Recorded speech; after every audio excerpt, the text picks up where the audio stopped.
लोगों को वक्त दें, मौका दें, जगह दें, लेकिन किसी से ताल्लुक की भीख मत मांगो। जो आपका है वो आपका ही रहेगा। इज्जत जब इज्जतों के मालिक ने दी हो तो मुनाफिकीन के बुरा चाहने से कोई फर्क नहीं पड़ता। बर्बाद करने में भी अक्सर उन्हीं लोगों का हाथ होता है जो गले लगाकर कहते हैं हमेशा खुश रहो। मुझे मौत से इतना डर नहीं लगता जितना माँ बाप के बगैर इस दुनिया में जीने से डर लगता है।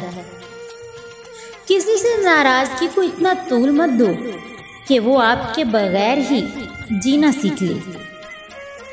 मैंने अपनी औकात को बड़े करीब से देखा तो पता चला कि चंद सांसें हैं और वो भी रब्बुल इज्जत की मोहताज।